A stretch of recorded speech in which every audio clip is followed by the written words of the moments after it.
Hello, Jeff here from Small Arms Research. Thanks for tuning in.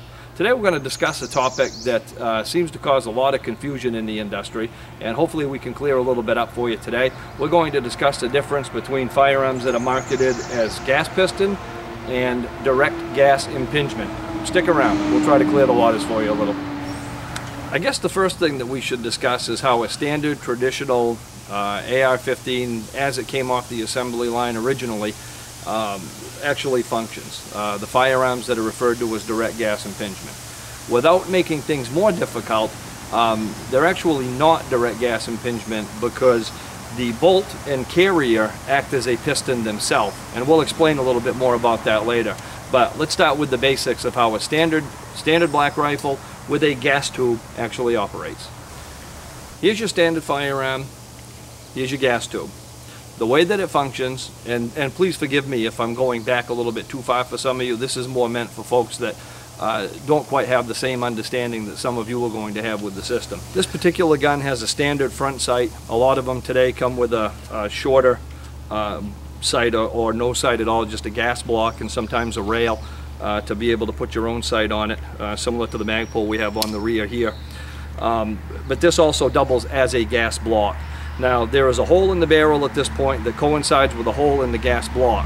When you fire the firearm and the bullet travels past this point, there's an awful lot of pressure to the rear of the bullet as it's working its way out of the barrel. That pressure is redirected through the gas block, down this hollow gas tube, and into the bolt carrier.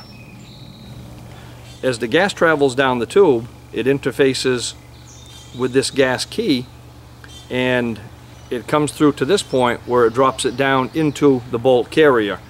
At that point, the bolt carrier will start to move rearward, unlocking the bolt, and basically this is your piston in a gun that's typically referred to as a direct gas impingement gun. If it were not a piston, you would not have gas rings that are inside of here. And any of you familiar with the DGI guns, or again the guns typically referred to as DGI, know how important the gas rings are. So because this is the way that it functions and the excess gas is dropped through here, that's where a lot of the fouling comes from. That's where a lot of people's concern with the old term that it shits where it eats, to be frank. The magazine is under here, and it's dumping its carbon in the same place that it feeds the ammo. So that's where that saying comes from anyway. This, another Core 15, this is their gas piston model, and I believe it's the Adams Arms gas piston system that they use. There are several different systems that are on the market today. Now, unlike the first firearm that we showed you, this is not a gas tube, this is a solid rod. And it has a return spring, which would obviously indicate to you that this rod moves to the rear. And that would be correct. This rod moves to the rear, interfaces with the bolt carrier, and that drives it to the rear. So there is no gas going through here. This is a solid sealed unit. Now, the gas is captured the same way. It's captured through this gas block and pushed to the rear. And we'll show you by removing this. There are several settings on this particular one where you can run the firearm with a lot of gas. If you have weak ammunition or if it's very dirty, you can run it with not so much gas. If you have a sound suppressor or a muzzle device that causes a lot of extra back pressure, or you can turn the system completely off and use it as a single shot if you're going to be running it suppressed and want optimum silence. Where this really differentiates from the first firearm we showed you is in that this piece is a solid rod and it comes to the rear, pushing the bolt carrier backwards. The excess gas with this, unlike the original, is vented right here. And I'm going to try to find an angle where you can actually see that. As it moves to the rear, the excess gas is dumped to the front.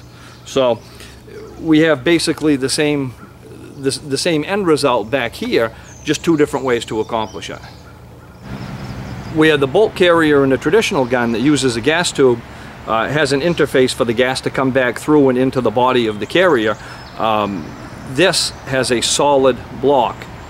So the portion that would be the gas tube in the first is basically an op rod in this one, and it actually interfaces by pushing straight against it, and that starts the rearward motion.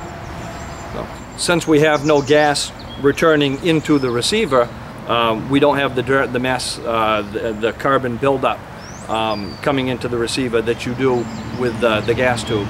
And that's really the major difference in why you find them so much cleaner running than you do a firearm that's marketed as a direct gas impingement gun with a traditional gas tube.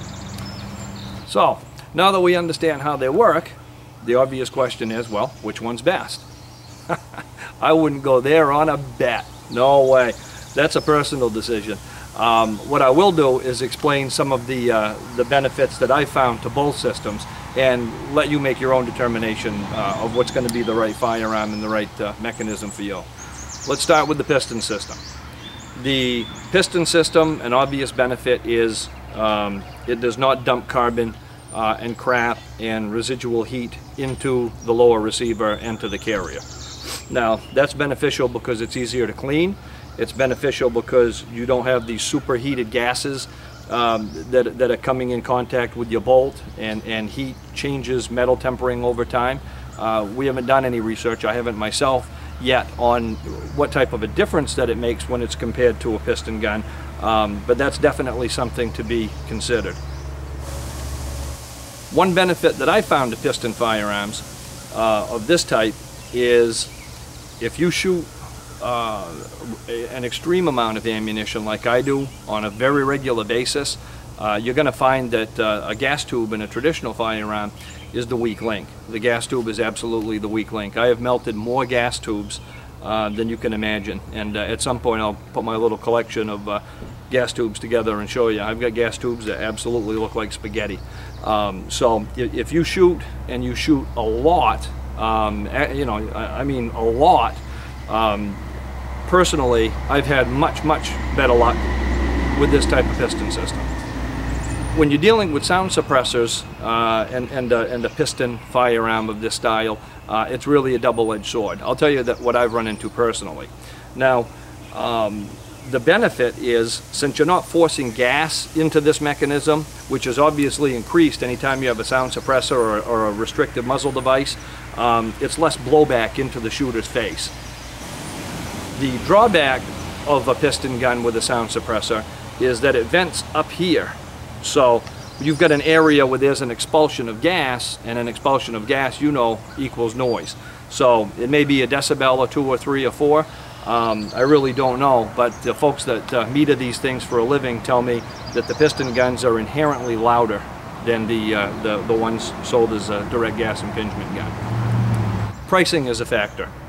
Piston guns are typically more expensive than standard firearms that use a gas tube. Now, there's a lot of chatter about accuracy when you compare the two firearm designs, but I haven't found any substantial difference myself with either one.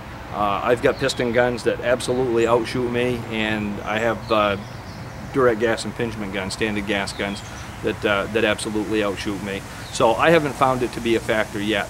I'm not a 1,000-yard bench rest shooter. I'm not a soldier whose next shot that he takes, you know, his life and that of his friends depend on it. So, you know, my shooting is typically under controlled conditions. If I were going to be in a situation where that shot at that distance had to be placed exactly where it needed to be, I would do a lot of research before I chose one or the other. Traditional system. One of the most attractive things to me about the traditional system is that you can stop at most any gun shop, surplus store, or just ask your buddy next to you on the firing line if he has parts to work on this. Gas tubes are very common, gas keys are very common. Bolt carriers are very common for the standard traditional guns that have been used for so many years. The gas piston systems, even though they're starting to become more common, there's really no continuity in the industry. People have proprietary bolt carriers and piston parts. So for continuity purposes, I think that really puts the DGI gun out on top in that category. Extreme fire, I'm going to turn this thing into spaghetti. But that's very extreme fire. That's not normal Sunday shooting. So, you know, that one I'm going to have to give to the piston gun. I shoot these things suppressed a lot for work, for data collection, for some jobs that I do that require silence, and I don't like to have extra hot gases blown back into my face. So in that capacity, I would go with the piston gun. Here's a topic that comes up every once in a while, and I haven't really seen any true clarity on it, and that is bolt carrier tilt. Now, if you've not heard of bolt carrier tilt before, this is what somebody is referring to. In a standard gas gun, when the gas comes through the tube and drops down into the center of the carrier where it starts its rearward motion, the force is coming from the center. So the carrier is coming straight back as the firearm was designed. With a gas piston gun, you have a steel rod or an op rod that's making contact with something in this general area and is pushing the carrier rearward.